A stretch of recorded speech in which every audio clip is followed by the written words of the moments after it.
የጠላት ራዳር በፋኖ ከጥቅም ውጭ ሆነ። የአማራ ፋኖ ብሔራዊ ኃይል በጎጃም ቀጠና አንደኛ ክፍለ ጦር ባህር ዳር ብርጌድ በምዕራቡ ቀጠና ጊዮን ሰለሞን ሻለቃና አሳምነው ሻለቃ ጥምረት በመፍጠር ታላቅ ድል አስመዝግበዋል። በአማራ ፋኖ ብሔራዊ ኃይል በወሎ ቀጠና ልጅ ኢያሱ ኮር በኦርጌሳና በአካባቢው ባደረገው ተጋድሎ 100 አለቃ አዛዥን ጨምሮ በርካታ ዙፋን ጠባቂ ወታደሮችን ሲደመሰሱ ከ17 በላይ የሚሆኑትን ደግሞ በማቁሰል ታላቅ ድል ተጎናጽፈዋል። በአማራ ፋኖ ብሔራዊ ኃይል ጎንደር ቀጠና ዳግማዊ ቴዎድሮስ 5ኛ ኮር በዘመቻ ኮማንዶ በላይ ኮሎኔል ወልድየ መንገሻን ጨምሮ ከ200 በላይ የብልጽግና ሰራዊትን ተደመሰሰ። ሰላም ጤና ይስጥልን። የተወደዳችሁና የተከበራችሁ የሚዲያችን ቤተሰቦች በያላችሁበት የበዛ ሰላምታችን ወደ እናንተ ይድረስያል። እስከ መጨረሻው ድረስ አብራችሁን ከሆናችሁ እነኚህና መሰል መረጃዎችን በቅደም ተከተል ወደ እናንተ የምናደርስ ይሆናል። እናንተም ድምጻችን ለዓለም እንዲሰማ ላይክ፣ ሼር እንዲሁም ሰብስክራይብ በማድረግ ቤተሰብ ይሁኑ እያልን ቀጥታ ወዳገኘናቸው መረጃዎች አለፍን። የአማራ ፋኖ ብሔራዊ ኃይል ጎንደር ቀጠና ዳግማዊ ቴዎድሮስ 5ኛ ኮር በዘመቻ ኮማንዶ በላይ ኮሎኔል ወልድየ መንገሻን ጨምሮ ከ200 በላይ የብልጽግና ሰራዊት ተደመሰሰ። የአማራ ፋኖ ብሔራዊ ኃይል ጎንደር ቀጠና ዳግማዊ ቴዎድሮስ 5ኛ ኮር ጥቁር አንበሳ ክፍለ ጦር፣ ጎንደር በጋሾ ክፍለ ጦር፣ ዞዛምባ ንጉስ ክፍለ ጦር፣ መብረቅ ክፍለ ጦር፣ ፋናዮቤ ክፍለ ጦር እንዲሁም የአማራ ፋኖ ጎንደር ጠቅላይ ግዛት እዝ ጣይቱ ክፍለ ጦር ቃኝና መሐንዲሶች በጋራ ባደረጉት የደፈጣ ጥቃት ልዩ ስሙ አርኖ ጋርኖ ከሚባለው ቦታ ማለትም ከጎንደር ባህር ዳር መስመር ከአዲስ ዘመን ወደ ጎንደር ሲንቀሳቀስ የነበረውን የአብይ አህመድ ዙፋን ጠባቂ አራዊት ሰራዊት በብዛት የተደመሰሰ ሲሆን ኮሎኔል ወልድየ መንገሻ የተባለ ጉንቱ የመከላከያ መኮንንና ሌሎች አድማ ብተና አመራሮችን ጨምሮ መደምሰስ የተቻለ ሲሆን በዚያው ደውጊያም 3 የጠላት መጠቀሚያ ፓትሮሎችን ማቃጠልም ተችሏል። በዚያው ደውጊያም 3 መኪና አስከሬንና ቁስለኛን እየጎተተ ወደ መጣበትም ተመልሷል። የተደመሰሰ የአራዊት ሰራዊቱ ብዛትም 200 መሆኑን ተረጋግጧል። ወደ ወሎ ቀጠና ስናመራ የአማራ ፋኖ ብሔራዊ ኃይል በወሎ ቀጠና ልጅ ኢያሱ ኮር በኦርጌሳና በአካባቢው ባደረጉት ተጋድሎ 100 አለቃን አዛዥ ጨምሮ በርካታ ዙፋን ጠባቂ ወታደሮችን ሲደመሰሱ ከ17 በላይ የሚሆኑትን ደግሞ በማቁሰል ታላቅ ድል ተጎናጸፉ። ትናንት ማለዳ ጀምሮ እስከ ረፋድ ድረስ ባለው በሰሜን ወሎ ዞን አብሮ ወረዳ በኦርጌሳ ከተማና በከተማዋ ዙሪያ በሚገኙ ጋቲራ ጊዮርጊስና ገንፎ ጨፌ በተባሉ አካባቢዎች በተደረገ ትንቅንቅ በጸረ አማራው የብልጽግናው ቡድን ላይ ከባድ ሰብአዊና ቁሳዊ ውድመትም ሲደርስ የወገን ኃይል ደግሞ ታላቅ ድል ተጎናጽፏል። በውጊያው በአማራ ፋኖ ብሔራዊ ኃይል ወሎ ቀጠና በአርበኛ ሰለሞን አሊ በሚመራው ልጅ ኢያሱ ኮር ውስጥ የእጁ ክፍለ ጦር፣ ራሳሊና ራምቦ ክፍለ ጦር ስር የሚገኙ ሻለቃዎች በጥምረትም ተሳትፈውበታል።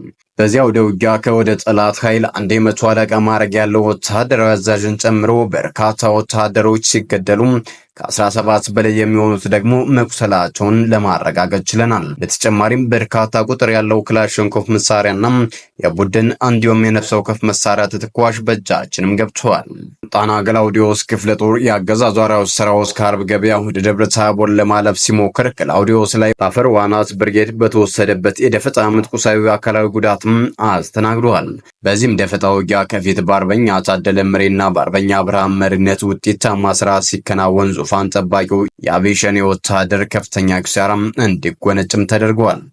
ኢንጂነር ስመኘው በቀለ ክፍለ ጦር የአብይ ሸኔ የግል ተቀጣሪ ወታደር የሆነውን አድማ ብተናና ኮረቸው የፎገራ ወረዳ ብአዴን ብልጽግና ካሬ ኮሮታ ከተማ 1 ኪሎ ሜትር ርቀት ሸለቆ መድኃኔዓለም ላይ አርሶ አደሮችን በመሰብሰብ የውሸት ስብከትን በመፈጸም የአርሶ አደሮችን መሳሪያ ለመውሰድ ሂሳብ ሰርቶ ነበር።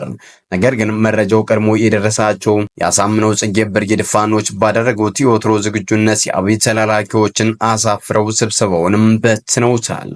የካድሬዎቹና አማራ በታኞች ታጣቂዎች ተኩስ ሲከፈትባቸው እቅዳቸው ሳይሳካ ወደ መጡበትም ወረታ ከተማ ፈርጥጠውም ለመመለስም ተገደዋል። በስቴና ባዳ ቤት መካከል የምትገኘው ቀጭን ሜዳ ከተማ ላይ ምሽት 12 ሰዓት ላይ በቀጠናው የሚገኙ ወረዳዎችን የስልክ አገልግሎት በማቋረጥ ማስሬ የተባለውን ንጹህ ግለሰብ አስፓልት ላይ ረሽነው በፓትሮል ወደ መካነ ኢየሱስ ከተማም ገብተዋል። ከአምባሰሜ ከተማ በቅርብ ርቀት የሚገኘው ደውል ቁስቋም የተባለ ቀበሌ ላይ የአገዛዙ አራዊት ሰራዊት ንጹሃን አማራዎችንም ረሽነዋል። ሰሞኑን በዚህ ቀጠና ከፍተኛ የሆነው ኪሳራ የተከናነበው የአገዛዙ ወንበር ጠባቂ ቡድን የበቀል በትሩን በንጹሃን አማራዎች ላይ እያሳረፈ ነው የሚገኘው። ተሸነፈው አገዛዙ የትኛውንም ጥፋት ከመፈጸም ወደ ኋላ እንደማይል አሁናዊ ግብሮቹ ምስክር ናቸው። የጠላት ራዳር በፋኖ ከጥቅም ውጭ ሆነ። የአማራ ፋኖ ብሔራዊ ኃይል በጎጃም ቀጠና አንደኛ ክፍለ ጦር ባህር ዳር ብርጌድ በምዕራቡ ቀጠና ጊዮን ሰለሞን ሻለቃና ሳምነው ሻለቃ ጥምረት በመፍጠር ትናንት ከሰዓት በኋላ ከ10 ሰዓት ተኩል እስከ 12 ሰዓት ድረስ ጥምር ጦሩን ወገልሳ ቀጠናን እጭ ድንጋይ ተራራ ላይ ማለትም ከምዕራብ ዕዝ መኮድ ካምፕ 1 ኪሎ ሜትር ባህር ዳር ከተማ ከበላይ ዘለቀ ኤርፖርት 700 ሜትርና ከዚያ ባነሰ እንዲሁም ወገልሳ ዘጌ መገንጠያ ካለው የጠላት ራዳር 500 ሜትር በቅርብ ርቀት በመሆን ዘጌ መገንጠያ ላይ ለ2 ዓመት በተከታታይ በፍተሻ መልኩ ጠላት ህዝባችንን የሚያሰቃይበትን ኬላ በዲሽቃና ብሬን በመደብደብ አንድ ሞትና 4 ቁስለኛ በማድረግ ኬላውን በማስለቀቅ የጠላትን ኃይል እየደበደቡ ወደ ካምፕ አስሮጠው ካስገቡ በኋላ በረኞቹ አናብስቶች ሻለቃዎች ተከታትለው ጠላት የገባበትን ካምፕና የሚመካበትን ራዳር በዲሽቃ በመደብደብ ከጥቅም ውጭም አድርገውታል። ሞጣ ከተማ ውስጥ በግራውንድ ኮንክሪት ምሽግ ተደብቆ ህዝብ እያስተዳደርኩ ነው እያለ የሚገኘው የብልጽግናው ገዳይ ቡድን ከግንቦት 22 ቀን 2017 ዓ.ም ጀምሮ ለተከታታይ 5 ቀናት አራጭና አስቴሮ ከተማን ለመቆጣጠር ከወይን ውሃ ከሞጣ እንዲሁም በአዴት አቅጣጫ ወደ ግንብ ገራገራ የመብረቁ ተፈራ ብርጌድን ለማፈንና ነፃ አድርጋለሁ በሚል የቀደዳ ፕሮፓጋንዳ ለመስራት አለኝ የሚለውን ከባድ መሳሪያ የተጠቀመ የተንቀሳቀሰ ቢሆንም በነበልባሎቹ የመብረቁ ተፈራ ልጆች በር በመዝጋት ግንባሩን ቀጥቅጠው ከቆዩ በኋላ ግንቦት 27 2017 ዓ.ም ከደጋዳሞት ብርጌድ ጋር ካራጪ እስከ ቧች ቻይና ካምፕ በተደረገ ጥምር ማጥቃት ትልቅ ጀብድ ሰርተዋል። የመዝገቡ ጮቄና መዝገቡ አለልኝ ጥምር ሻለቃ ሞጣ ከርኗሪ መውጫ በተመሳሳይ የመብረቁ ተፈራ ብርጌድ አንደኛና ሁለተኛ ሻለቃ ሞጣ ኮንክሪት ካምፕና በደረቅ ወንዝ ውጥረት በመፍጠር ጠላትን መፈናፈኛም አሳትቶት ውሏል። ይህንን አውደ ውጊያ የሁለተኛ ተፈራ ዳምጤ ክፍለ ጦር ወታደራዊ አዛዥ ሻለቃ ታዘበው ሰየም፣ የመብረቁ ተፈራ ብርጌድ ወታደራዊ አዛዦች አባይነው ምረቱና ደሳለኝ ባሹ፣ የመብረቁ ተፈራ ብርጌድ ዘመቻው ወንድፍረው ቻለ እንዲሁም የደጋዳሞት ብርጌድ ምክትል ጦር አዛዥ 10 አለቃ በቃሉ ሞላ በጥምረትም መርተውታል። በዚህም የተገኘ ድል በቁጥሩ 5 ከነሙሉ ትጥቁ ተተኳሽ 9 ክላሽ በድምሩ 14 ተማርኳል።